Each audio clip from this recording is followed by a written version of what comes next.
Hi, everybody. Welcome to another edition of Packers Unscripted from Packers.com. I am Mike Spofford. He is my partner in crime, Weston Hodkowitz. We're coming to you here from disparate locations at Lambeau Field, and it is draft week. Welcome to draft week, Wes. Are you ready for this upcoming 3-day extravaganza?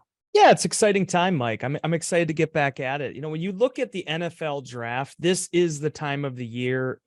It's all this consternation, all this talk, all this discussion. Well, over these 3 days, Thursday through Saturday, we'll finally get some answers. 256 picks, whatever gets made. And as we learned last year, there are no mystery relevance in this thing. And the Green Bay Packers, as things stand right now, have 10 picks. So an exciting time once again to see what all this hustle and bustle and discussion really can amount to.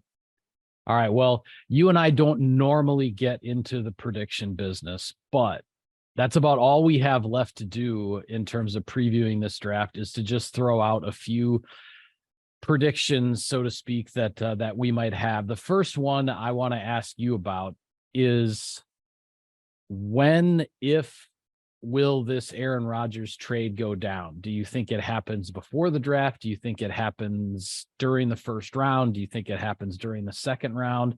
What's your gut tell you right now as far as the timing of this pending Aaron Rodgers trade to the New York Jets? Well, again, just being someone that's seeking closure on this whole thing, I'm going to try to steer on the side of optimism here and say that it does get done before. And obviously there were some reports out over the weekend that the talks between the Packers and Jets have kind of ramped up again.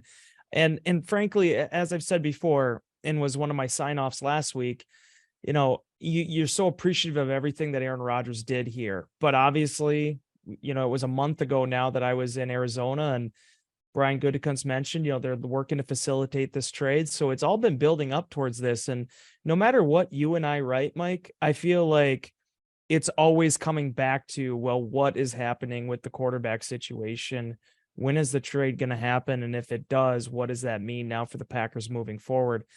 And I just kind of wanted some answers. So I'm hoping it's before round one. It'd be interesting if it's on Friday. I just feel like that's such a weird timing in terms of, you know, both the Jets and the Packers at that point, as weird as this sounds, when you're dealing with a 4-time MVP quarterback, they have more pressing matters at the moment in terms of trying to shuffle out what the rest of their roster is going to look like. But, you know, we've learned time and time again, there's no deadlines on these things. And if you go back to 2013, 10 years ago, Michael, the Green Bay Packers worked their second extension with Aaron Rodgers just before round one. Would be curious to see what would happen potentially 10 years later if the Packers could end up finally finalizing that trade for him to New York.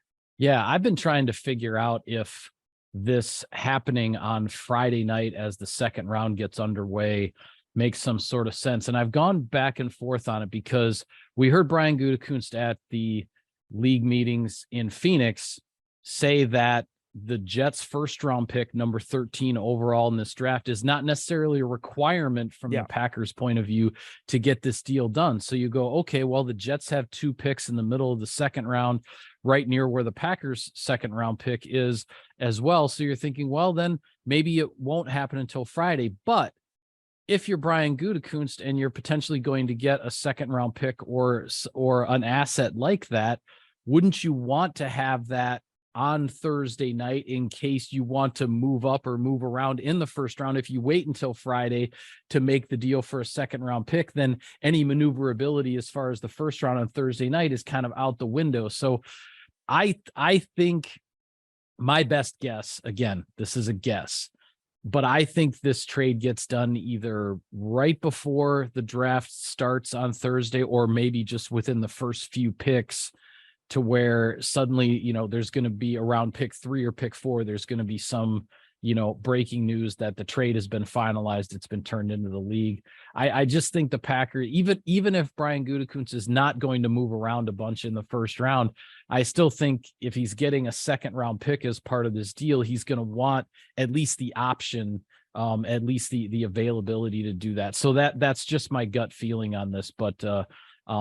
But we'll have to see. It was interesting, though, I thought, to hear Gutekunst to go on the record to say that the Jets' first round pick, number 13 overall, is not some sort of prerequisite or requirement for the Packers to make this deal for Aaron Rodgers. That sort of caught my ear when he said that at the end of March. Mike, Have you ever sold a snowblower before? Have No, you I've ever only bought snow blowers. I've never sold okay. one. Have you ever sold a lawnmower?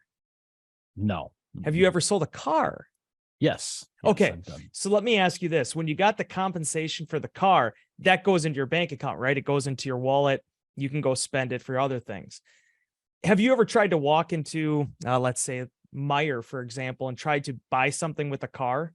Probably doesn't work, right? You need Yeah. the monetary value. Yeah. That's where I fall on this Rodgers thing, because it's like you're right, man. They could wait until Friday, Yeah. work a deal, see what happens. But at the same time, there's so much spendable cash. If you have, let's just say it'd be 2 second rounders. Well, if you have the 2 second rounders on Thursday, you could still move around, with the 15th pick. That's why I kind of go back to, if you can get this thing done before the first round begins. Now, if you can't, you can't. But the assets and the liquidity is so much greater, I feel, the earlier that this thing gets done. Yeah. And at the end of the day, like I've said before, the Green Bay Packers feel really good about Jordan Love. The Jets obviously have really hitched their wagon to the idea of Aaron Rodgers being their quarterback. And now you and I will be sitting around drinking our coffee, waiting for the rest of the chips to fall. Yeah. Well, outside of the potential Aaron Rodgers trade, the Packers are sitting at number 15 in the first round. They're sitting at number 45 in the second round. We've seen Brian Gutekunst move up in the first round, where he drafted Darnell Savage. He drafted Jordan Love with trades up in the first round. We've seen him move back in the first round. We've seen him move back and up in the same first round the year he got Jair Alexander. So what's your gut feeling here with the Packers sitting at number 15? Do you think it's a trade up? Do you think it's a trade back? Do you think it's a sit and pick situation? Obviously, it all depends on who goes in those first 10 or 12, as things unfold. But what's your gut say in terms of what the Packers do with the 15th pick? Mike, I don't know anything. And obviously that's an evergreen statement, but this to me feels a lot like 2018, if I'm being honest with you. When the Packers were originally sitting at 14, they moved back. The New Orleans Saints came up to take Marcus Davenport. The Packers ultimately found Jair Alexander at 18 after moving around. When you're picking in the middle of the pack like that, it's such an interesting spot because your assets are aligned in such a way that you could move up a few spots, or you could potentially move back a little bit too, depending, as you said, on how the board falls. I think a lot of this is going to have to do with those 4 quarterbacks. How early do those guys go off the board? I would imagine they all will be off the board before 15, but the earlier, the better. In terms of, Green Bay's standpoint and being able to maybe get a top player at tight end or defensive line, what have you. But also, what is the trickle down effect of that? You're seeing reports now of the Minnesota Vikings potentially having interest in Will Levis. So Sure. Could they move up? How does that affect the board? 15 is such a malleable pick in terms of where you go and where you sit. I think out of all the scenarios, and as you outlined, Brian Gutekunst has exercised them all in 5 years. But to me, I think the most unlikely is for them just to sit at 15. Now, it's not to say they won't, but I just feel like the positioning of the board, the depth of this first round, and also the fact the Packers do have those 10 picks right now really creates a lot of intrigue there for what potentially Green Bay could do. And in addition to the quarterbacks, because the quarterbacks always, dictate how the first round goes from a league-wide perspective. The other thing I think that's going to have a big impact here are those top 4 offensive tackles. When you're talking about Skoronski, Jones, Paris Johnson Jr., and Darnell Wright, those guys are pretty much considered, the elite, the top 4 offensive tackles in this draft. And once, the first 1 or 2 of those guys goes, and then there's only, say, 2 of them left on the board, the teams that are really, really in need of fixing, either a left tackle or a right tackle spot and want to get one of these top guys in the first round and not wait around and take their chances on a lesser evaluated player, I think that's where we could start to see some movement. So the quarterbacks are going to have their say in the movement and how things go. But I think the offensive tackles are going to play a part in that too, just because there seems to be such a solid grouping of these are the top 4. And then there's sort of everybody else at those offensive tackle spots. Well, and then honestly, Mike, think about it, because you're always going to, Will Anderson is going to come off the board. Obviously, Jalen Carter has a couple more questions now where he could potentially fall.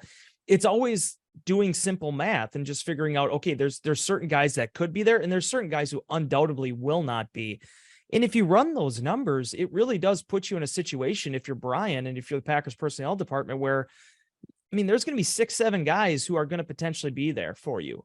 Who do you like the most out of that grouping? And then, by the way, if they're all there, then that's probably where it gives you the flexibility to move back.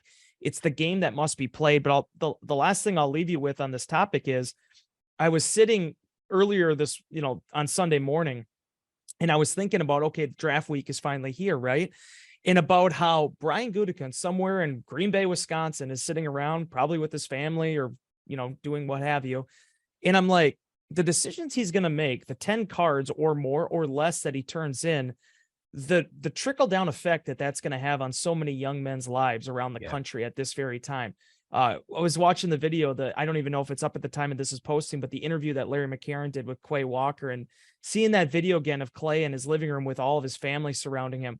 It is a life-changing moment that is going to not only affect this franchise's history, but also these individuals. So it's the exciting prospect of finding a real talent, somebody that regardless of position is going to be a playmaker in Green Bay for 10, 12 years. And ultimately that decision lies in the hands of Brian Gutekunst.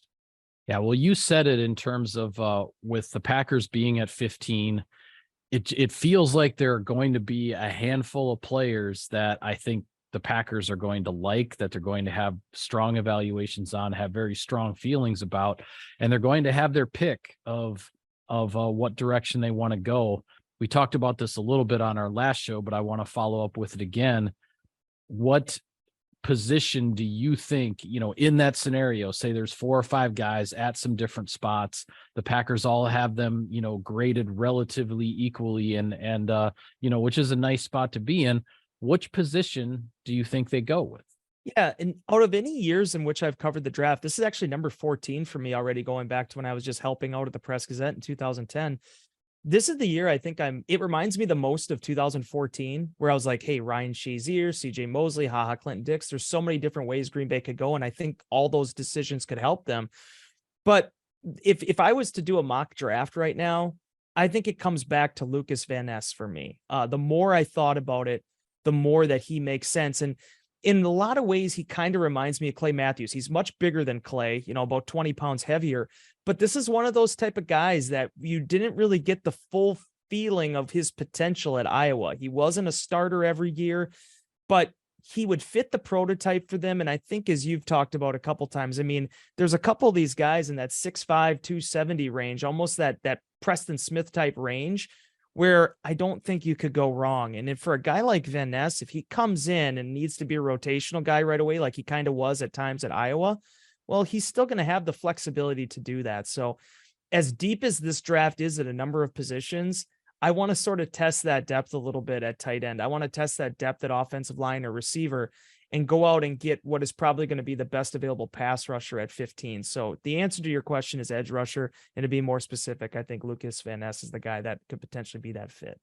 Yeah, I'm with you. I think, all else being equal in the scenario, that the very sort of basic, boring scenario I laid out, I'm inclined to think the Packers are going to go edge rusher. I do think Lucas Van Ness would be a guy very high on their board. The other one that I talked about on our last show with that Preston Smith build, Miles Murphy from Clemson, I think could potentially fit there too. Some people might say 15 is a little bit high for Murphy, but at the same time, there aren't, there are the edge rushers who are in that, 240, 250 range. And then there are the edge rushers that are in the 265 to 275 range. And there's a big difference there because, you talk about a guy like Van Ness and you see this on the tape at Iowa, where he would move inside and become an interior rusher in certain sub packages, certain third downs and things like that. And we've seen, with the Smiths, with Rashawn Gary over the years here in Green Bay, that the Packers like to do that.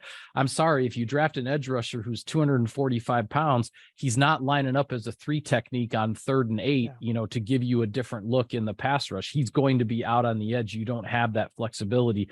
That's where the body type thing comes into it for me in terms of looking at that. I wanted to ask you as well, as far as your favorite guys, so to speak, at certain positions. And when I say favorite guys, I mean guys that realistically could be available for the Packers either in, say, the first round or the second round, Thursday night or Friday night. You mentioned Van Ness at the edge. I'm totally on board with that. I also like Murphy from Clemson. Defensive line, with the Packers obviously moving on from Jaron Reed and Dean Lowry and looking for a big step forward from Devontae Wyatt and TJ Slayton, is there a defensive lineman out there within, the first 50 picks that you think maybe fits Green Bay? Can I do, if we're going to do the favorite topic, can I start with something else though? Sure, I'm taking the ship from me for a second. That's because okay. As soon as you said favorite, the first guy that popped in my head is Darnell Washington.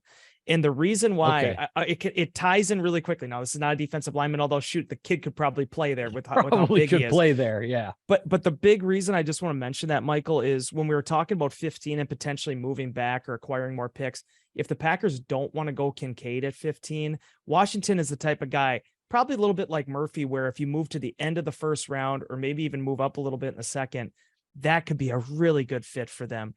Washington is the guy I've kind of labeled as the baby Mercedes a little bit, just because of the amount of athleticism and a huge body. And I feel like at some point, Mike, I don't know if it's the first round, second round, or third round, those first 2 days before you and I are walking out of Lambeau Field, the Green Bay Packers, I feel, are going to draft a tight end. When you look at the makeup of them, I know there's Michael Mayer, fantastic player, really good inline blocker. I think that's why a lot of people are high on him. Dalton Kincaid brings a lot to the party. Sam Laporta, all these different guys. But when I looked at the film, and again, I'm not a scout, but when I looked at the film, Darnell Savage is the type of player, Darnell Savage too, but Darnell Washington is the type of player that makes me just be like, man, I wish training camp was here already, because I want to see this kid play. Yeah. I'm with you in the sense that I like actually a lot of these tight ends. Washington is in his own category in terms of the type of player he is, the type of physical presence and everything that he is.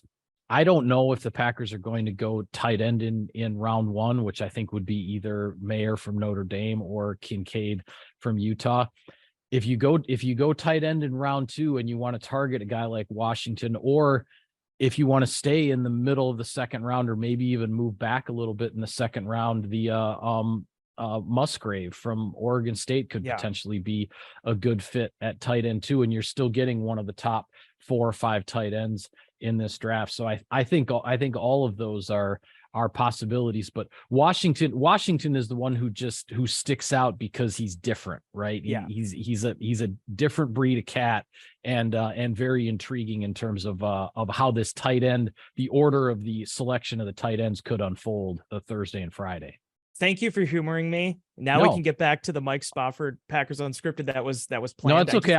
Tight end was on the list. So was he? Okay. I just got to check off, I'm checking off all the move it around, the different positions. So yeah, we've talked about edge, we've talked about tight end. So where do you want to go next, Wes? You pick it. Defensive line though, still, because Brian Breesy, Clemson, this is a kid that when you look at losing a Dean Lowry type, he fits that role, right? 6'6", 300 pounds, can probably put a little bit more onto that frame. He's had to weather a few things, but I think when you look at the makeup, when you're looking at guys that could potentially complement a Kenny Clark or a Devontae Wyatt, he is the guy. And reading off and doing some of these prospect primers with him, he's definitely one of the dudes that the more I read about him, the more I learned about his story. He seems like a Green Bay Packers type of player. And I'd be interested to see if that potential guy was there.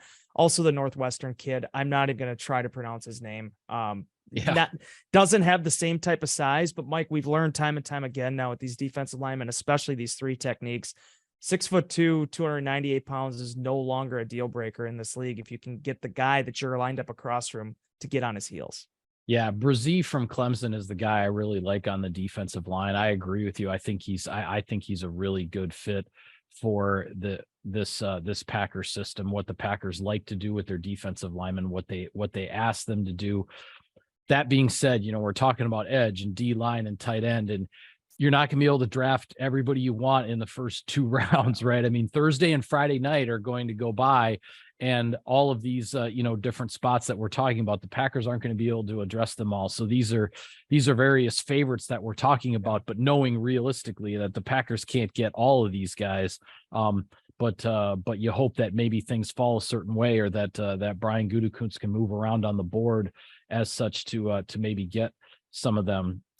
Another spot to ask you about, wide receiver. I know Jackson Smith-Jigba is your guy, and he may be there at 15 for Green Bay, and he may present a very, very intriguing prospect here in the fact that the Packers haven't drafted a wide receiver in the first round for a couple of decades now, but he may be there. Aside from him, any other receivers that you have your eye on in this draft? Yeah, this is the other thing. I wish I could say the whole tweet, but it is incredible the amount of kind of smaller receivers in this year's draft. I forget who put it out there, one of the draft experts, but the amount of guys under 5'10" and the amount of guys under 190 pounds in the top 100 or 200 of prospects.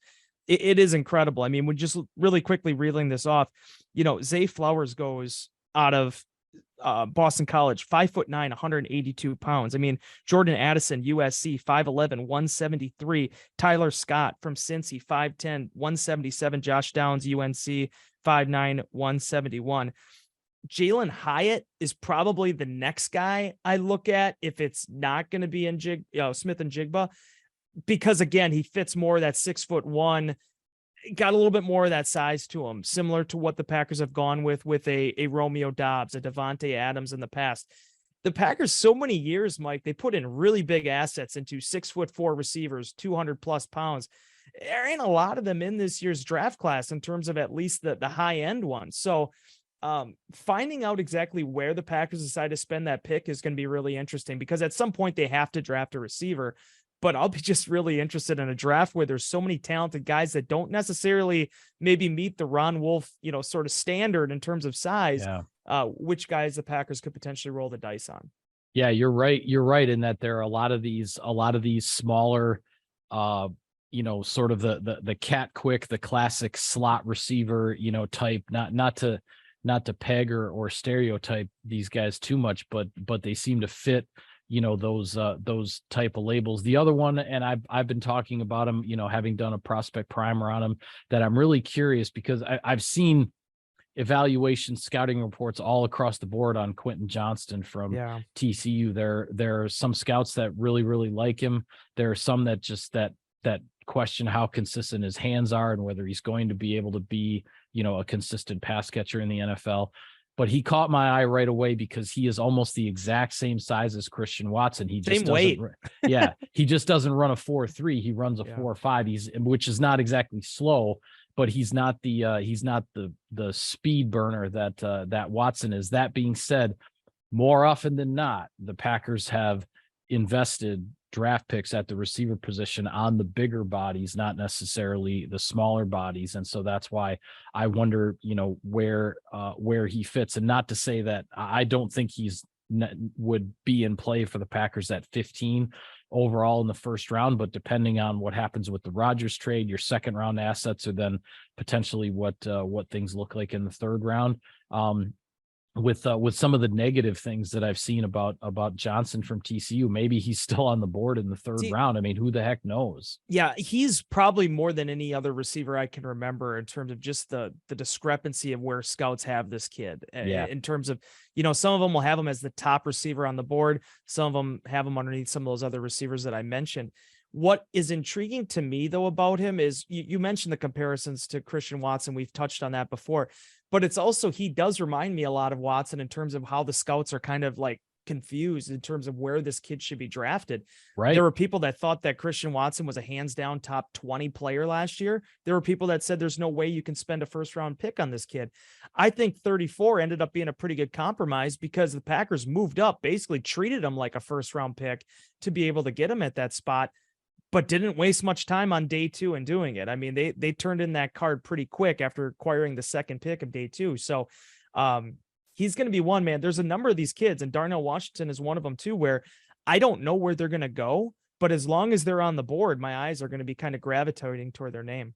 Yeah, I'm going to be very curious to see how that unfolds. One other spot I want to ask you about, we already talked a little bit about the offensive tackles in that top group, but do you have a guy who's a favorite in that bunch that maybe is going to intrigue Green Bay in terms of how they navigate the first and second rounds of this draft? Well, and like I've said to you before, the Peter Skoronski thing is interesting because it depends on how you look at his situation, because as I touched on, he has shorter arms, but the Packers really like guys that could potentially play multiple positions. Skoronski is that guy. I think he is athletic enough and talented enough. He's going to be able to be just fine at right tackle. There's guys, more I read about him, that are just absolutely convinced that this kid is going to be a 10-year starter in the NFL at tackle. No questions asked. After Saturday night, we're never going to be talking about his arm length again.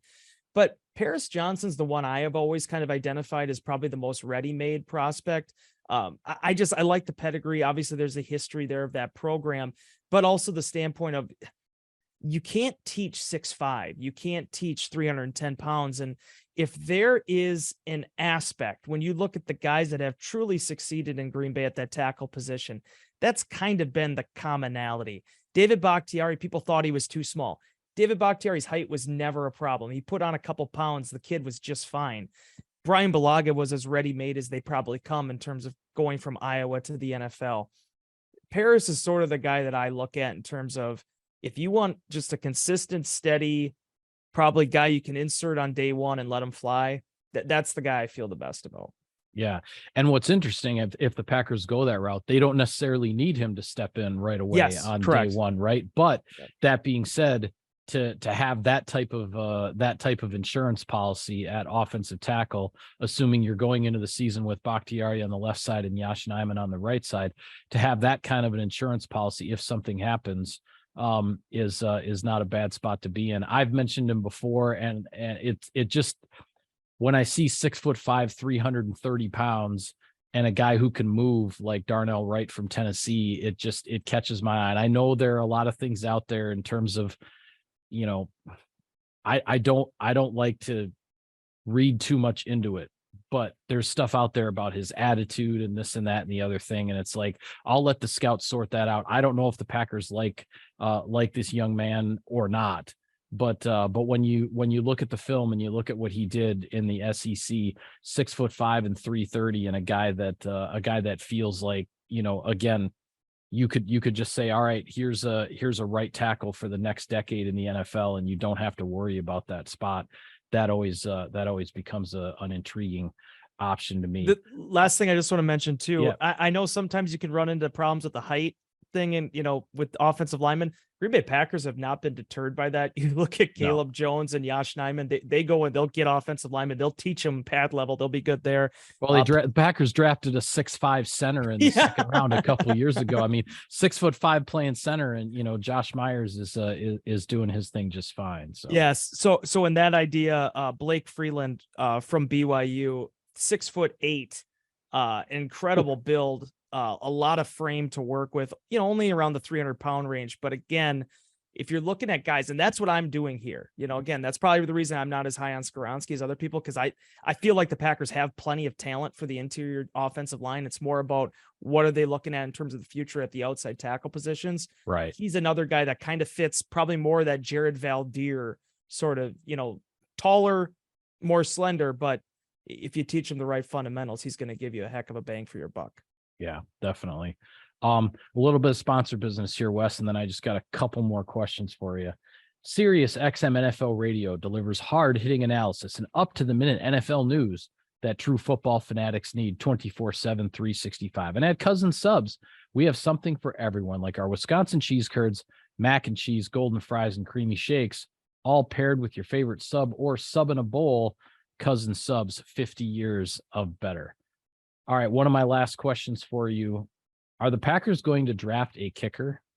The more and more, the closer we get to the draft, Mike, again, I don't know what's happening with Mason Crosby, but the more convinced I am that Jake Moody is going to potentially be a guy that you could pick on day 3. I actually was hanging out with a good friend of mine, Michael Cohen. You know Michael as well. Yes, I do. He got to cover him at Michigan, and he was pretty convinced that this kid is going to be a pretty talented player, has a heck of a leg.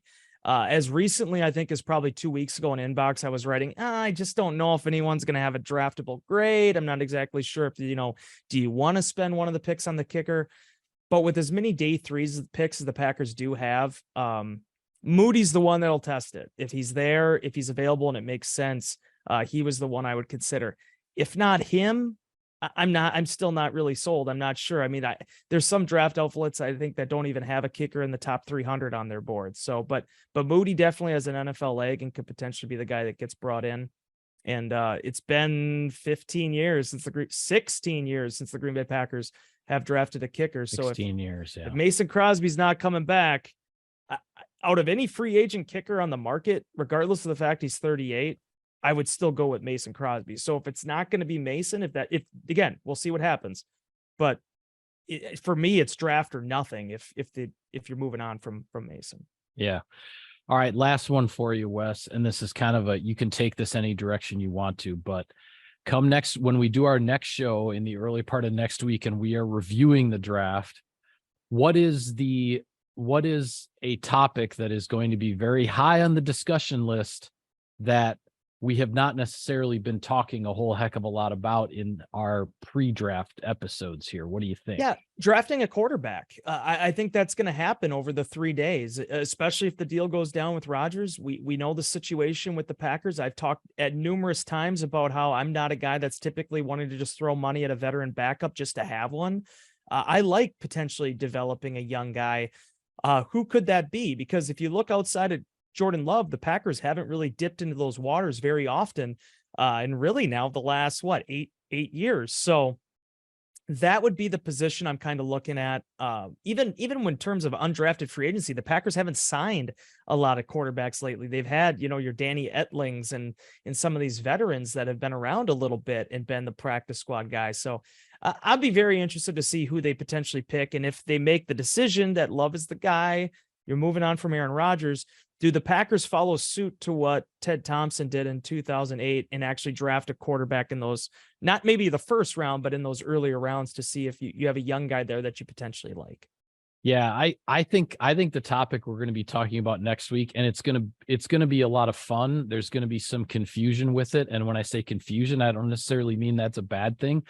But I think we're all going to be trying to figure out what are the Packers going to do in the secondary, because I think at some point in this draft, the Packers are going to take a corner and they're also going to take a safety, but we're going to be trying to figure out, okay, so you have Alexander and Rasul Douglas on the outside. You brought back Keyshawn Nixon to play the slot. You have Eric Stokes coming back from the injury, and where does he fit? And then there might be another cornerback draft pick in the mix. And then at safety, right now, Savage and Ford would probably be your 2 starters based on how the roster sits. But if you draft a safety in the 3rd or 4th round, is that a guy who could legitimately compete, for a starting spot at safety, or, as perhaps a dime roll or something like that? I think there's going to be a lot of things up in the air with regard to just what the Packers secondary is going to look like. And I think it could be some fun discussion, because I think ultimately the Packers are going to have some options there, especially if we find out somewhere along the line that all of the recovery news with Eric Stokes and coming back to be in that top group of corners with this team and be healthy and ready to go, if that indeed is the scenario. Where does Brian Branch go in your mind? Because the way I look at it is, it's kind of like taking, like in your fantasy football draft, taking Travis Kelce, where you're going to get, hands down the top guy at that position, but there's going to be depth in other areas. Where do you think a team potentially moves on him? I'm going to say it's going to be in the bottom quarter, the last 7-8 picks of the first round, I think maybe is where he goes. I think where the Packers are sitting in the middle of the first round, that just feels too rich for that type of selection. Could be wrong. Who knows? We never know exactly what these teams think. I'm putting you on the spot. I was just curious. Yeah, no, but I think a guy like that is is a first round pick and a first round talent, but it's probably more, the back end, the last 6-8 picks of the first round. That's just my best guess. Yeah, because that's what I'm most excited to see on Thursday night, Mike, is that we talk about these offensive tackles and these quarterbacks and these defensive linemen, edge rushers, tight ends. Somebody has to fall. And it's always interesting seeing teams play that dance in terms of, okay, we really like these type of players, but then now you have the top prospects at these positions. The Packers ran into that situation in 2019. Darnell Savage was the first defensive back taken in that draft, not safety, first defensive back taken in that draft, and always trying to figure out exactly where those boards are going to fall. Can't wait to see it. It's going to be another exciting NFL draft. Yeah, well, rest up the rest of this week, Weston, because come Thursday night, Friday night, and all day Saturday, we got some long nights and some long days ahead. But it should be fun. It's the most important 3 days of any off season for the Green Bay Packers. So we certainly get geared up for it every year. With that, we'll call it a wrap on this edition of Packers Unscripted. We will be back with more episodes following the draft to review all the picks and resume all of these discussions. So for Wes, I am Mike. Thank you for tuning in, everybody. We'll see you next time.